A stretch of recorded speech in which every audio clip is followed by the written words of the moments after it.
Good morning to all the students of class 10. Today we are going to switch over to the next topic of finding the solution of linear equation, that is by algebraic method. अभी तक हम लोगों ने graphical method देखा है. Graphical method में भी 3 cases देख लिया हमने. अब आपका जो हेडिंग है आप उसको देखेंगे, solving simultaneous linear equation by algebraic method. Simultaneous linear equation, इसका मीनिंग मैंने सबसे फर्स्ट वीडियो में ही बताया था. जो भी सिस्टम ऑफ लीनियर इक्वेशन का एक सॉल्यूशन या एक से अधिक सॉल्यूशन आएगा, those are called simultaneous linear equation. हमने ग्राफिकल मेथड में इनकंसिस्टेंट लीनियर इक्वेशन भी पढ़े थे जिसका कोई सॉल्यूशन नहीं आ रहा था, लेकिन अलजेब्रिक मेथड में आपका सॉल्यूशन आएगा ही आएगा. That is why the heading is solving simultaneous linear equation. उसका सॉल्यूशन रहेगा ही रहेगा. तो हम लोग सबसे पहला मेथड अलजेब्रिक मेथड में देखेंगे सब्स्टिट्यूशन मेथड. सब्स्टिट्यूट करना, एक को हटा के दूसरे का वैल्यू डालना. इसका हिंदी में मीनिंग यही होता है, एक को हटाना और दूसरे का वैल्यू डाल देना. सब्स्टिट्यूट करना, किसी को भी हटा देना और उसके बदले कुछ और ला देना. तो हम लोग इस मेथड में सबसे पहले देखते हैं कि क्या करते हैं. In a very simple language I have given the things what you have to do. Find the value of x in terms of y from the first equation and put that value in place of x in the second equation. x का value y के terms में सब पहले equation से निकालेंगे और वही value को हम दूसरे इक्वेशन में x की जगह पे सब्स्टिट्यूट कर देंगे, मतलब पुट कर देंगे. कैसे करेंगे हम क्वेश्चन समझेंगे. और जैसे ही हमने उस वैल्यू को x की जगह में पुट कर दिया, the equation now will become a linear equation in one variable. क्योंकि x तो हट चुका है, x का वैल्यू हमने y के टर्म्स में पुट किया है. तो अब सिर्फ और सिर्फ जो इक्वेशन है वो किस में है, y के टर्म्स में. तो एक ही वेरिएबल बच गया. And we all know how to solve linear equation in one variable easily. तो that is a very simplest method. आप देखोगे आराम से हम कैसे कर सकते हैं. Solve for x and y using substitution method. कभी कभी क्वेश्चंस में मेंशन रहता है कि आपको सब्स्टिट्यूशन मेथड यूज़ करना है, कभी कभी मेंशन नहीं रहता है. तो जब मेंशन रहेगा तो आपको यही मेथड यूज़ करना है. अगर मेंशन नहीं रहता है तो any of the method use can use. तो क्वेश्चन दी गई है, this is the first equation, this is the second equation. You have to solve for x and Y by substitution method. सबसे पहला हमारा काम क्या था, find the value of X in terms of Y from the first equation.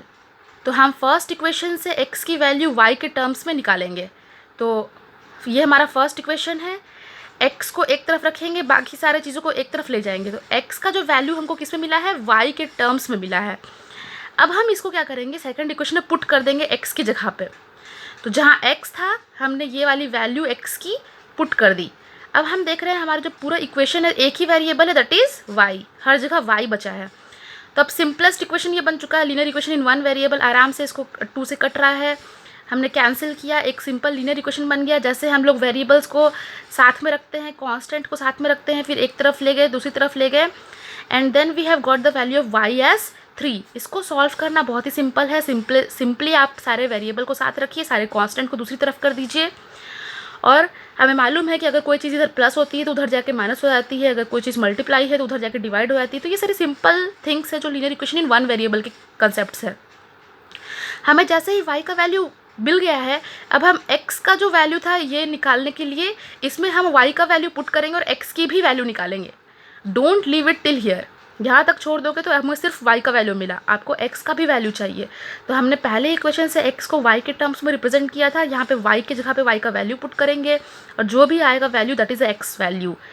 अब ज़रूरी नहीं है कि आप पहले x को ही y के टर्म्स में निकालिए और तब पूरा क्वेश्चन सॉल्व कीजिए.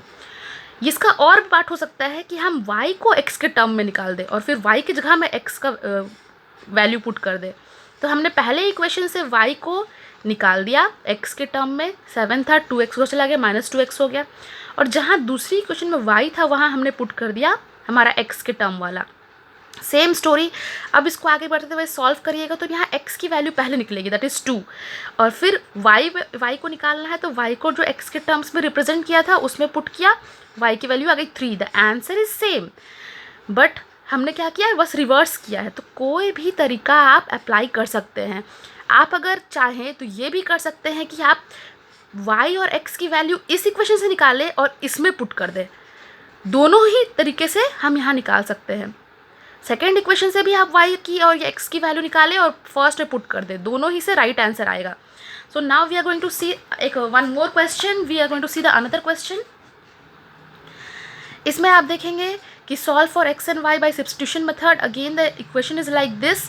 अब आप देख रहे होंगे कि इक्वेशन में डिनोमिनेटर के टर्म्स हैं, तो हमारा सबसे पहला काम ये होगा कि हम डिनोमिनेटर के टर्म्स को हटाएंगे और उसको सिंपल लीनियर इक्वेशन इन 2 वेरिएबल बनाएंगे, जिसमें कि सारा कुछ न्यूमरेटर में रहना चाहिए। वो बहुत ही सिंपल है करना। आप आराम से पहले जो डिनोमिनेटर है इस साइड में उसकी एलसीएम ले लें, 2 × 3 दैट इज़ 6। और जैसे सिंपल एडिशन करते हैं हमने वैसे ही किया है। 2 था, 6 बनाना था तो 3 से नीचे भी मल्टीप्लाई किया और 3 से ऊपर भी मल्टीप्लाई किया, तो यहाँ 3 से मल्टीप्लाई हो गया ऊपर भी। इसको 6 बनाना था, 2 से नीचे भी किया, 2 से ऊपर भी किया है, तो 2 से मल्टीप्लाई हो गया ऊपर भी, नीचे 6 हो चुका है डिनोमिनेटर।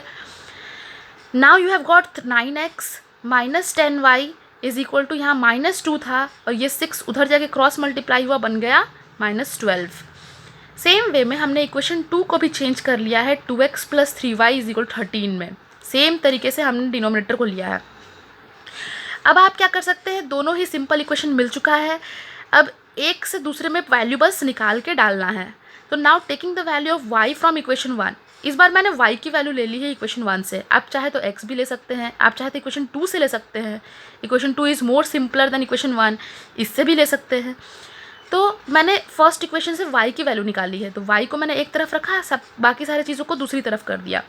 तो हमें एक इक्वेशन मिल गया है y का x के टर्म्स में। अब इसको हमने पुट कर दिया है y के जगह पे इक्वेशन 2 में। तो जैसे ही पुट किया है, please keep that in bracket और स्लोली ओपन करेंगे वरना आंसर गलत आ जाएगा। तो यहाँ पे 10 डिनोमिनेटर में था, तो 10 को हमने 20 बनाया और पूरे पूरे के नीचे डिनोमिनेटर 10 ले लिया और ये लास्ट में 10 उधर जाके मल्टीप्लाई हो गया, दैट बिकम 130। और बाकी रिमेनिंग को हमने सिंपल लीनियर इक्वेशन की तरह सॉल्व कर दिया, तो हमें x का एक वैल्यू मिला दैट इज़ 2। अब हम उसको पुट कर देंगे अपनी सेकेंड इक्वेशन में। तो y की वैल्यू जो हमको मिल रही थी वो यहाँ पे 2 के जगह हम x के जगह में 2 पुट किया, 18 बन गया, ये प्लस का साइन है, यहाँ पे हो गया 30/10 दैट इज़ 3, तो y की value I 3। So some of the questions I have given here to solve by substituting the values from one equation to the second equation. Same आपका NCERT बुक में exercise 3.3 में जो question number 1 है, solve the following pair of equation by substitution method. तो देखिए, ज़रूरी नहीं है कि सिर्फ x और y वेरिएबल हो सकता है कि s और t भी हो। तो जब भी आपका डिनोमिनेटर में कुछ रहेगा तो उसको आप कन्वर्ट कर सकते हैं न्यूमरेटर में। अगर डेसिमल फ्रैक्शन है तो देख रहे हो सब जगह में 0.1 डेसिमल पॉइंट है, तो आप 10 से डिवाइड करके हर तरफ कैंसिल आउट भी कर सकते हैं 10 को। तो बिल्कुल इजी है ये सारे क्वेश्चंस, रूट में है तो कोई डरने की बात नहीं है। एक से दूसरे में बस सब्स्टिट्यूट करोगे, रूट अपने आप या तो मल्टीप्लाई हो जाएगा या तो कट हो जाएगा, और नहीं भी होगा तो आप आंसर रूट में छोड़ सकते हैं। सो आप सिंपल इक्वेशंस को इससे पहले आप ट्राई करोगे क्वेश्चन नंबर 6 तक सब्स्टिट्यूशन मेथड यूज़ करके। आफ्टर दैट क्वेश्चन नंबर 2 से हम लोग डिस्कस करेंगे नेक्स्ट वीडियो में।